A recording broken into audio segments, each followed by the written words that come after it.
हम कहते हैं सामान्य रूप से कि अगर हमको भारत की राज व्यवस्था को जानना है तो भारत की राज व्यवस्था को जानने के लिए हमें दुनिया के तमाम देशों में प्रचलित व्यवस्थाओं को जानना होगा।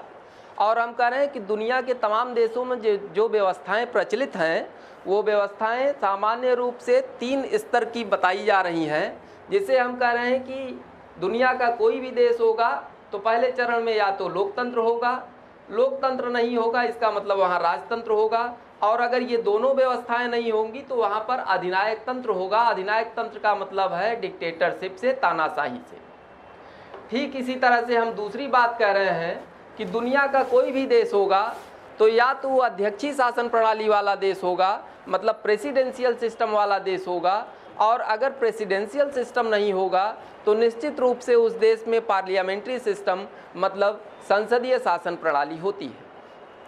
तीसरी बात हम कर रहे हैं कि दुनिया का कोई भी देश होगा तो या तो वो संघीय ढांचे वाला देश होगा, मतलब यूनियन स्ट्रक्चर वाला देश होगा, मतलब फेडरल स्ट्रक्चर होगा वहाँ पर, और अगर संघीय व्यवस्था नहीं होगी तो वहाँ पर यूनिटरी सिस्टम होगा। कहने का मतलब है कि वहाँ पर एकात्मक व्यवस्था होती है। हम इस बात को कैसे जानें कि दुनिया के कौन से देश में कौन सी व्यवस्था प्रचलित है, तो इसको जानने के लिए हमें सामान्य रूप से इन शब्दावलियों को जानना होगा। जैसे हमने कहा कि लोकतंत्र का मतलब क्या है, तो हम कह रहे हैं लोकतंत्र जो है ग्रीक भाषा के डेमोस शब्द से बना है। डेमोस शब्द वास्तव में डेमोस मतलब होता है जनता, और क्रेसिया का मतलब होता है शक्ति। यही डेमोस और क्रेसिया से डेमोक्रेसी बन गई, अर्थात डेमोक्रेसी का मतलब है जहाँ पर जनता की शक्ति या जनता का शासन हो। सामान्य रूप से डेमोक्रेसी को हम 2 प्रकार से देखते हैं। एक को हम कहते हैं कि डेमोक्रेसी कैसी है, तो हम कह रहे हैं कि डायरेक्ट डेमोक्रेसी है, मतलब प्रत्यक्ष लोकतंत्र है। दूसरा हम कह रहे हैं कि अप्रत्यक्ष लोकतंत्र है, मतलब इनडायरेक्ट डेमोक्रेसी है। प्रत्यक्ष लोकतंत्र को सामान्य रूप से दुनिया के किसी भी देश में आज की तारीख में देखा नहीं जाता है, लेकिन अप्रत्यक्ष लोकतंत्र जिसे हम कह रहे हैं कि इनडायरेक्ट डेमोक्रेसी है, इनडायरेक्ट डेमोक्रेसी का मतलब है कि ये प्रतिनिधि लोकतंत्र है। प्रतिनिधि लोकतंत्र का मतलब है रिप्रेजेंटेटिव डेमोक्रेसी है। जैसे भारत में भारत की जनता का प्रतिनिधित्व हमारे माननीय सांसद और विधायक कर रहे हैं, या आप राज्यसभा के सांसदों को कह सकते हैं, तो हमारे प्रतिनिधि तो हमको रिप्रेजेंट करते हैं। कानून वास्तव में हम सीधे तो बना नहीं रहे, कानून बना कौन रहा है, कानून तो हमारे द्वारा चुने गए प्रतिनिधि बना रहे हैं। ठीक है। अब्राहम लिंकन जो कि अमेरिका के राष्ट्रपति रहे, पूर्व राष्ट्रपति, उन्होंने लोकतंत्र को परिभाषित करते हुए कहा कि जनता का जनता के लिए जनता के द्वारा शासन ही लोकतंत्र है। लोकतंत्र समझ में आ गई बात। लोकतंत्र का मतलब, राजतंत्र का मतलब है, जैसे हम राजतंत्र को अगर परिभाषित करें, मोनार्की सिस्टम इसको हम कर रहे हैं, तो मोनार्की सिस्टम में सामान्य जो प्रवृत्ति है कि मोनार्की सिस्टम में जो सत्ता का शीर्ष पद होता है वो वंश परंपरा के आधार पर जो ज्येष्ठ होगा परिवार का वो प्राप्त कर लेता है।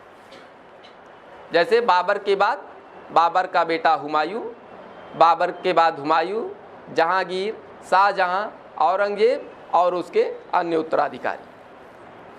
मतलब वंश परंपरा के आधार पर, आनुवांशिकता के आधार पर, मतलब हेरिडिटिकली अगर कोई शीर्ष सत्ता को प्राप्त कर रहा हो तो ऐसी दशा में ऐसे व्यक्ति के द्वारा जब सत्ता संचालित हो रही होगी तो उस समय हम कह रहे हैं कि राजतंत्र होता है, मतलब मोनार्की सिस्टम है। तीसरी बात हम क्या कर रहे हैं, अधिनायक तंत्र। अधिनायक तंत्र का मतलब है डिक्टेटरशिप, तानाशाही। अधिनायक तंत्र की परिभाषा अगर हम करें तो हम कहते हैं कि अधिनायक तंत्र का सामान्य अर्थ है कि जब किसी देश के शीर्ष सत्ता को किसी एक व्यक्ति या व्यक्तियों के समूह के द्वारा गैर लोकतांत्रिक मतलब नॉन डेमोक्रेटिक तरीके से बलपूर्वक अधिग्रहित कर लिया जाए या अतिक्रमित कर दिया जाए, मतलब उसका इंक्रोचमेंट कर दिया जाए, तो ऐसे व्यक्ति या व्यक्तियों के समूहों के द्वारा जो शासन संचालित होगा उसे हम कह रहे हैं कि वो अधिनायक तंत्र है। जैसे अभी आपने देखा कि पाकिस्तान में परवेज मुशर्रफ का शासन था, इटली के मुसोलिनी का शासन था, नेपोलियन बोनापार्ट का शासन था, या हिटलर का शासन था। इतनी बात समझ में आ गई। नेक्स्ट स्टेप पे हम कर रहे हैं कि दुनिया का कोई भी देश होगा तो या तो संसदीय शासन प्रणाली वाला मतलब पार्लियामेंट्री सिस्टम वाला देश होगा, और अगर पार्लियामेंट्री सिस्टम वाला देश नहीं होगा तो निश्चित रूप से वो कैसा देश होगा, अध्यक्षीय शासन प्रणाली वाला देश होगा, मतलब प्रेसिडेंशियल सिस्टम वाला देश होगा। हम जाने कैसे कि कौन सा देश कौन सा है, किस व्यवस्था के तहत संचालित हो रहा है। तो जानने के लिए एकदम एक मोटी सी बात आप जान लीजिए कि अगर दुनिया का कोई भी देश संसदीय शासन प्रणाली वाला होगा, पार्लियामेंट्री सिस्टम वाला देश होगा, तो वहाँ पर देश में केवल एक मुखिया दिखाई नहीं पड़ता है, वहाँ पर देश में दो मुखिया दिखाई पड़ेंगे। जैसे भारत में भारत के राष्ट्रपति और भारत के प्रधानमंत्री, ब्रिटेन में ब्रिटेन के राजा और ब्रिटेन के प्रधानमंत्री। लेकिन आप देखें अमेरिका चूंकि अध्यक्षीय शासन प्रणाली वाला देश है, प्रेसिडेंशियल सिस्टम वहाँ पर है, इसलिए अमेरिका में आप देखिए ध्यान से तो वहाँ पर कभी आप प्रधानमंत्री को नहीं पाते हैं, वहाँ पर केवल अमेरिका के राष्ट्रपति का नाम देखते हैं। बिल्कुल मोटी बात यह है कि संसदीय शासन प्रणाली अगर है तो उस देश में देश के दो राष्ट्राध्यक्ष होंगे, और अध्यक्षीय शासन प्रणाली है तो उस देश में देश का केवल एक ही शीर्ष नेता होता है। ठीक है। दूसरी बात हम करें संसदीय शासन प्रणाली का दूसरा फीचर क्या है। ये तो पहली बात हमने बताई, दूसरी बात क्या है संसदीय शासन प्रणाली में। संसदीय शासन प्रणाली की दूसरी विशेषता ये है कि संसदीय शासन प्रणाली में जो देश का प्रधानमंत्री होगा, प्रधानमंत्री का कार्यकाल निश्चित नहीं होता है। जैसे सामान्य रूप से आपसे कहा जाए कि भारत के प्रधानमंत्री का कार्यकाल कितना है, तो आप क्या बोलते हैं 5 वर्ष, लेकिन वास्तव में 5 वर्ष निर्धारित नहीं है। वहाँ पर क्या कहा जा रहा है कि संसदीय, यहाँ पर नहीं, संसदीय शासन प्रणाली जहाँ भी होगी वहाँ का नियम है ये कि संसदीय शासन प्रणाली वाले देशों में देश के प्रधानमंत्री का कार्यकाल निश्चित नहीं होता है, बल्कि प्रधानमंत्री तब तक अपने कार्य को संपादित करेगा जब तक कि उसे संसद के निम्न सदन में विश्वास प्राप्त होगा, जो कि भारत में संसद के निम्न सदन के रूप में लोकसभा को हम लोग जानते हैं।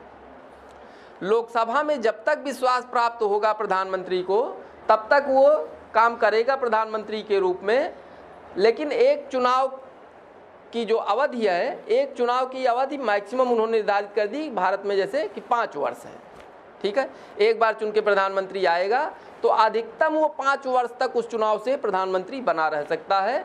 लेकिन अगर अल्पमत हो जाए, ठीक है, विश्वास हासिल ना हो पाए, तो ऐसी स्थिति में अटल बिहारी 13 दिन में चले गए,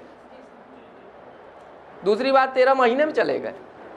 ठीक है, और ऐसे ही बहुत से प्रधानमंत्री, चंद्रशेखर भी गए और बहुत से प्रधानमंत्री आई के गुजराल, तमाम लोग थे। विश्वास मत नहीं है तो बाहर आप जाएंगे। तीसरी बात हम करें, जबकि अध्यक्षीय शासन प्रणाली में क्या है, कार्यपालिका का कार्यकाल निश्चित होता है, मतलब प्रधानमंत्री का जो राष्ट्राध्यक्ष होगा, जैसे अमेरिका में अमेरिका का राष्ट्रपति है, पदनाम चाहे कुछ हो, लेकिन राष्ट्राध्यक्ष की बात करते हैं। तो अमेरिका में जैसे राष्ट्राध्यक्ष अमेरिका का राष्ट्रपति है तो वो हर हालत में 4 वर्ष तक काम करेगा। अमेरिका की कार्यपालिका का या राष्ट्रपति का कार्यकाल जो है वो 4 वर्ष निर्धारित है। इसीलिए आप देखें कि चुनाव उनका चाहे जब हो जाए, नए राष्ट्रपति का चुनाव चाहे जब हो जाए, लेकिन वो शपथ हमेशा जो है हमेशा कब लेगा, 20 जनवरी को लेता है। ये सामान्य नियम है। वहाँ चुनाव चाहे 6 महीना पहले हो जाए, और जनरली होता भी वहाँ पर है कि 2-3 महीना पहले ही ये हो जाता है कि फला व्यक्ति राष्ट्रपति होंगे अब, लेकिन शपथ ग्रहण वो कब करेंगे, 20 जनवरी करेंगे। 4 वर्ष का कार्यकाल पूरा होगा। हाँ, अपवाद की स्थितियां हैं उसमें कि अगर इम्पीचमेंट की कार्यवाही हो जाए, मतलब महाभियोग की कार्यवाही हो जाए, तो ऐसी स्थिति में अमेरिका के राष्ट्रपति को समय पूर्व भी इस्तीफा देना पड़ सकता है, चुनाव हो सकता है। लेकिन आज तक अमेरिका के 3 राष्ट्रपतियों जैक्सन, निक्सन और क्लिंटन के ऊपर इम्पीचमेंट हुआ, लेकिन कोई साबित नहीं हो पाया, कुछ पहले ही इस्तीफा देके भाग लिए। नेक्स्ट बात हम क्या करें कि संसदीय शासन प्रणाली का तीसरा फीचर क्या है, पार्लियामेंट्री सिस्टम की तीसरी महत्वपूर्ण बात क्या है कि जो संसदीय शासन प्रणाली होती है वहाँ पर कार्यपालिका और विधायिका के बीच में अंतर संबंध होता है, मतलब इंटर रिलेशनशिप होता है। इंटर रिलेशनशिप का मतलब यहाँ पर क्या है? इंटर रिलेशनशिप का अंतरंग संबंध का मतलब है कि कार्यपालिका का सदस्य वही हो सकता है जो कि विधायिका का सदस्य होगा। सब लोगों को विधायिका और कार्यपालिका का मतलब समझ में आ रहा है? कार्यपालिका, सरकार के 3 अंग हम लोग कक्षा 5, 6, 7 में पढ़े हैं कि सरकार के तीन अंग हैं। कार्यपालिका मतलब एग्जीक्यूटिव, विधायिका मतलब लेजिस्लेचर और न्यायपालिका मतलब जुडिशरी सिस्टम से। ठीक है। कार्यपालिका का मतलब है कि भारत के प्रधानमंत्री, मंत्री, राष्ट्रपति और जितने भी लोग काम कर रहे हैं सरकार के लिए, वो बैंक का मैनेजर भी है, वो LIC का GM भी है, मतलब इस तरह के लोग जो कार्यों को कर रहे हैं। विधायिका का मतलब है कि जो संसद के दोनों सदनों के माननीय सदस्य हैं, जो कि क्या कर रहे हैं? विधायिका मतलब कानून बना रहे हैं, विधान बना रहे हैं। ठीक है। और न्यायपालिका का मतलब भारत के सर्वोच्च न्यायालय, विभिन्न राज्यों के उच्च न्यायालय और जिला न्यायालय और अधीनस्थ न्यायालय। क्लियर हो गई बात? आप समझें। हमने कहा संसदीय शासन प्रणाली में कार्यपालिका और विधायिका के बीच में अंतर संबंध होता है, जबकि अध्यक्षीय शासन प्रणाली में कार्यपालिका और विधायिका दोनों अलग अलग होती हैं। कहने का मतलब यह है कि जो देश संसदीय शासन प्रणाली वाला होगा, वहाँ पर कोई भी व्यक्ति प्रधानमंत्री या मंत्री तभी बन सकता है जबकि वो संसद के किसी सदन का सदस्य हो। एक्सेप्शनल केस में जैसे भारत की स्थिति है, अपवाद में स्थिति ये अगर बनती है कि कोई व्यक्ति जो कि विधायिका का सदस्य नहीं है, अर्थात संसद के किसी भी सदन का सदस्य नहीं है, तो जिस दिन वो कार्यपालिका का सदस्य होगा, मतलब मंत्री पद या प्रधानमंत्री पद ग्रहण करेगा, शपथ ग्रहण की तारीख से 6 माह के अंदर अनिवार्य रूप से वो किसी न किसी सदन की सदस्यता प्राप्त कर ले, और अगर प्राप्त नहीं करेगा तो अनिवार्य रूप से उसका वो पद स्वतः ही समाप्त हो जाए। लेकिन अध्यक्षीय शासन प्रणाली में ऐसा नहीं होता है। अध्यक्षीय शासन प्रणाली में क्या है कि वो सीधा सीधा जो है, जिसको राष्ट्रपति चाहेगा अमेरिका का, उसे वो मंत्री बना सकता है।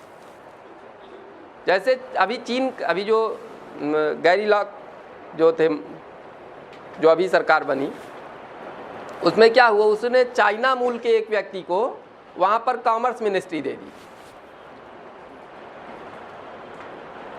उनका परिचित भी था और वो उस विषय का विद्वान था।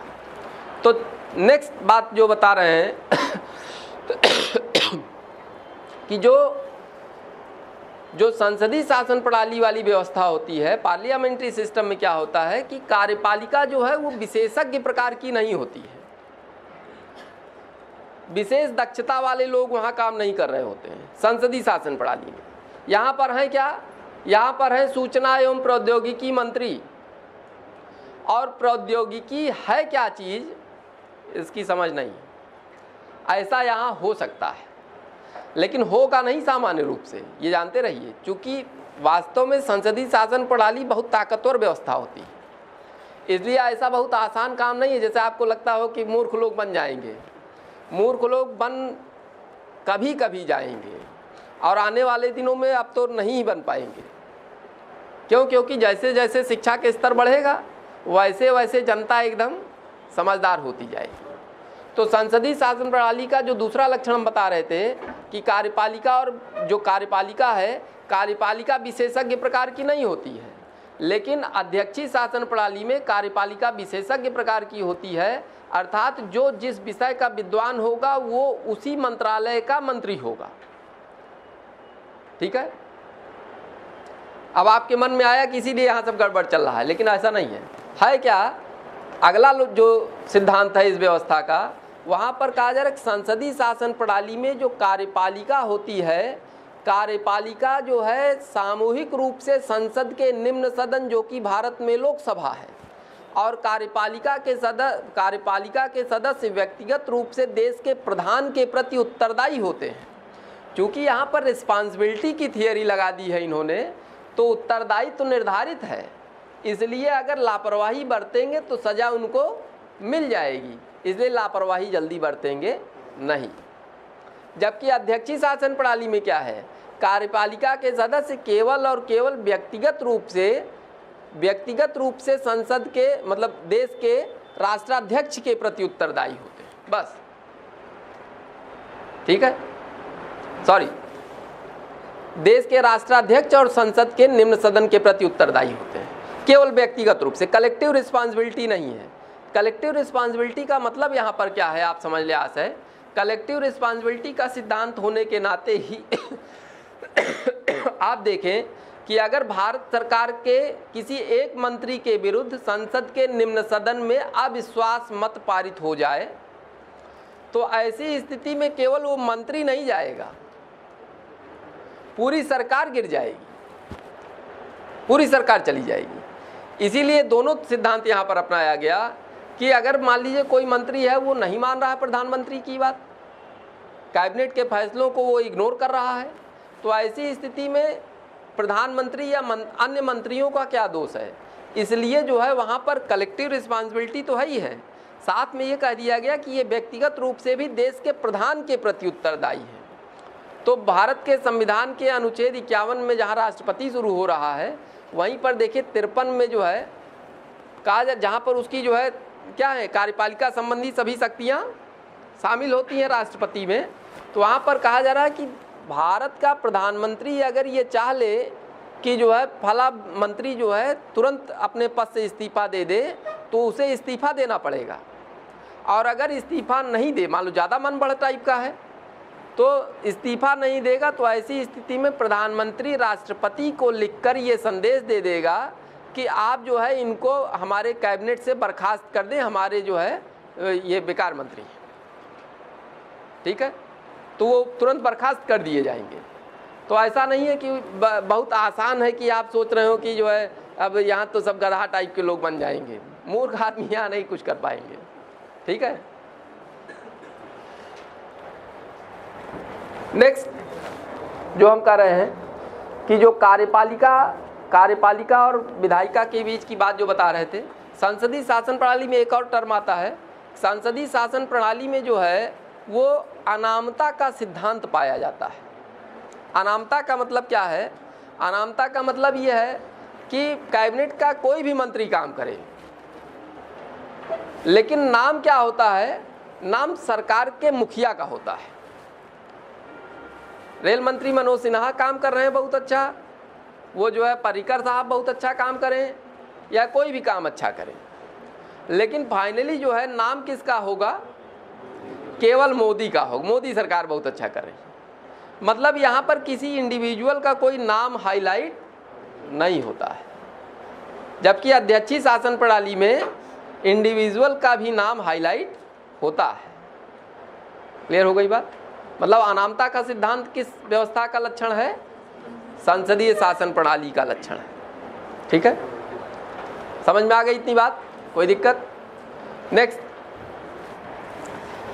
हमने कहा लोकतंत्र, राजतंत्र और अधिनायक तंत्र डिफाइन कर दिए।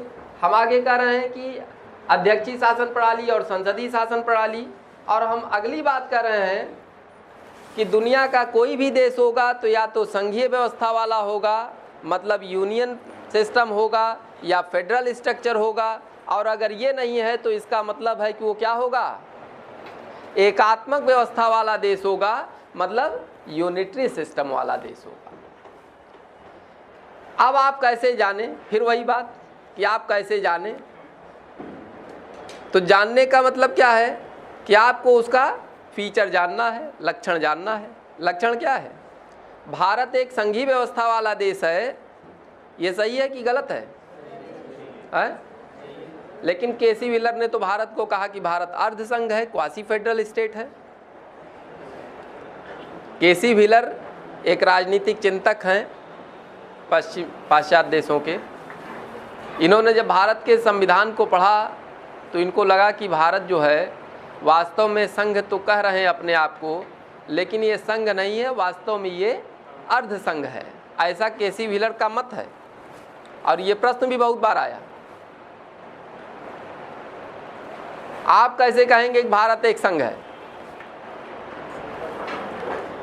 तो इस बात को आप ऐसे जाने कि 1779 का फिलाडेल्फिया कन्वेंशन अमेरिका की आज़ादी के बाद हो रहा है, और उसी फिलाडेल्फिया कन्वेंशन का परिणाम है कि अमेरिका पहली बार दुनिया का ऐसा देश है जो एक संघ के रूप में विकसित हो रहा है।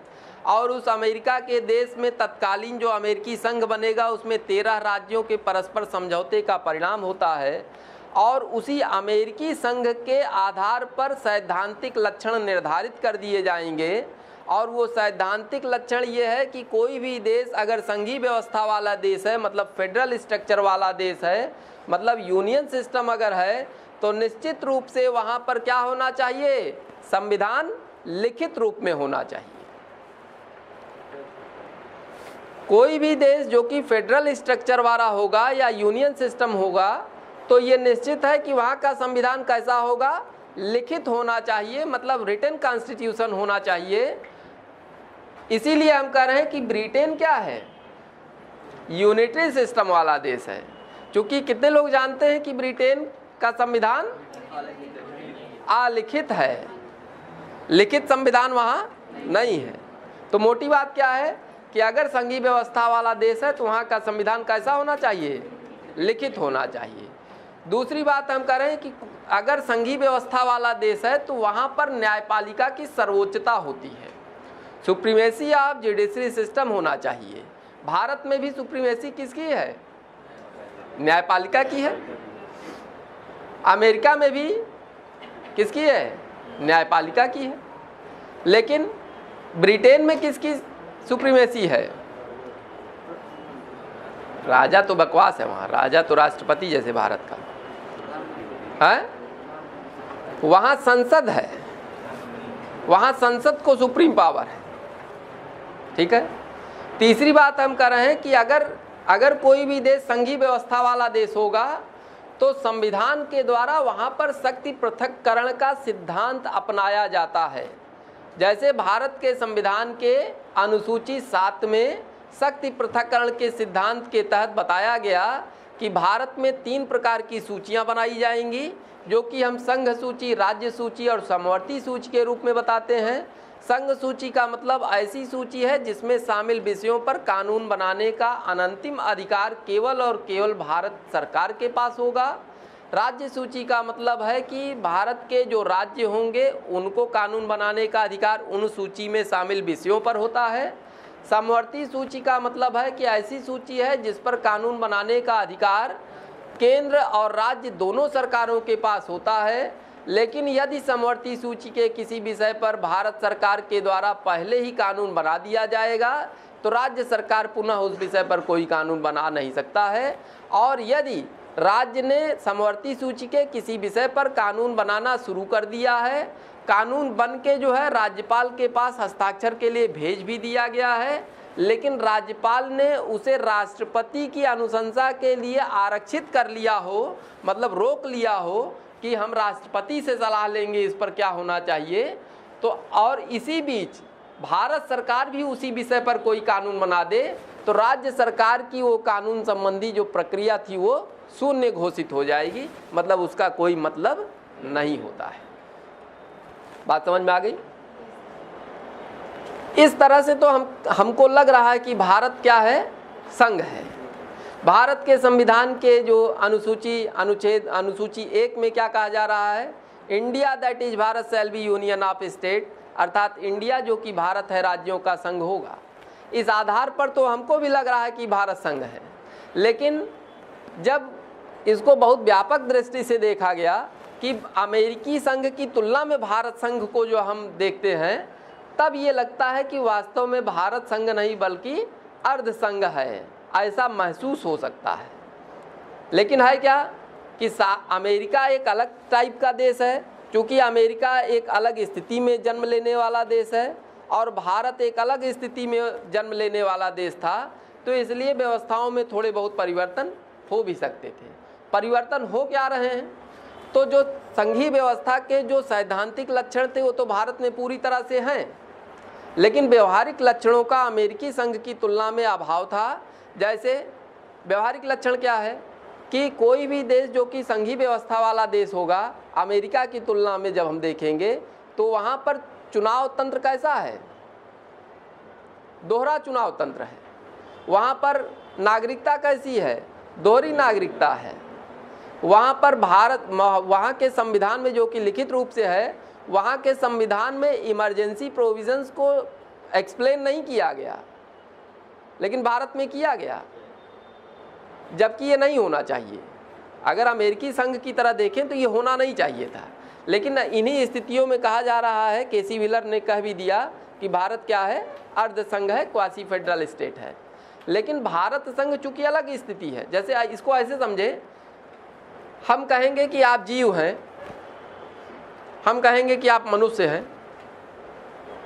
कुछ लोग आपको हो सकता है कि आपके बिहेवियर और चीज़ों को लेके कहें अरे जाने तो राक्षस है, इससे दूर रहो। कहते नहीं आप? जब चिढ़ जाएंगे, अरे बहुत कुत्ता टाइप का आदमी, इससे दूर रहो, नहीं कहते हैं? लेकिन क्या वो कुत्ता हो जाएगा? व्यवहार तो बदला जा सकता है ना। जिस परिवेश में आप पले बढ़े उसी तरह का आपका व्यवहार हो जाता है। लेकिन सिद्धांत रूप में जो बायोलॉजिकल आप देखेंगे कि जीव में क्या होना चाहिए? जीव में गति होनी चाहिए, जीव में श्वसन होना चाहिए, जीव में विकास होना चाहिए, जीव में प्रजनन की क्षमता होनी चाहिए। इस तरह के जो सैद्धांतिक, वहाँ पर जो लोग साइंस पढ़े होंगे या जीएस में भी आता है कभी कभी, तो वहाँ पर उस आधार पे डॉक्टर बताएगा ना कि आप जीव हैं कि निर्जीव हैं। कि आप गए, डॉक्टर ने आपको सुई लगाया, आप बच्चे थे जो है, आपने लात मार दिया, डॉक्टर का मुंह टूट गया। डॉक्टर ने कहा अरे ये लड़का नहीं तो जो है गाय है, लात चलाता है? नहीं, ऐसा है? ठीक है। तो ऐसे ही भारत के संविधान के लिए, भारत की व्यवस्थाओं के लिए भी, भारत अपने तरह का देश है, इसलिए अपनी तरह की व्यवस्थाएं हैं। उसको हम लोग बताएंगे ना कि कैसा है, कि वो पश्चिमी देश वाले बता देंगे कैसा है, जिनको अपने बारे में नहीं पता है? ठीक है। अब और कुछ पूछना हो पूछ लीजिए, इसके संबंध में कोई संकट हो तो पूछ लें, कोई डायलमा हो पूछ लें।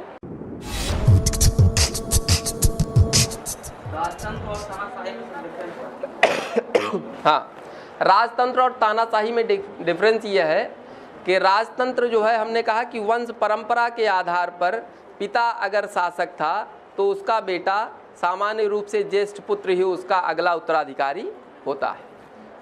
लेकिन तानाशाही में कोई भी व्यक्ति जिसके अंदर जो है अहंकार हो जाए, जिसके अंदर सत्ता को संचालित करने की ताकत आ जाए, वो सबको ओवर रूल्ड करके अपनी सत्ता को। लेकिन उत्तर कोरिया में जो शासक है उसको कहते हैं तानाशाह, लेकिन उसमें वो दरअसल राजतंत्र के तहत बना है। उसके पिताजी पहले वहाँ राजा थे, हाँ, अब वो राजा बन गया है, हाँ, लेकिन उसको कहते हैं तानाशाह। नहीं, उत्तर कोरिया में जो शासक है, उत्तर कोरिया की स्थिति में शासक को तानाशाह इसलिए कहा जा रहा है क्योंकि वो ताना मतलब जो उसकी नीतियाँ और रीतियाँ हैं वो बहुत ज़्यादा क्रूर टाइप की हैं, इसलिए कहा जा रहा है। वास्तव में है तो वहाँ पर राजशाही व्यवस्था, लेकिन चूँकि नीतियाँ और रीतियाँ उसकी जो है बहुत क्रूरतापूर्ण है, इसलिए ये कहा जा रहा है कि वो कैसा शासक है? तानाशाह है। और दूसरी बात उसकी एक और है कि राजशाही व्यवस्था वहाँ पर जो है उस पीढ़ी में कुछ समय के लिए ब्रेक हो रही है, इसलिए भी ऐसा माना जा रहा है।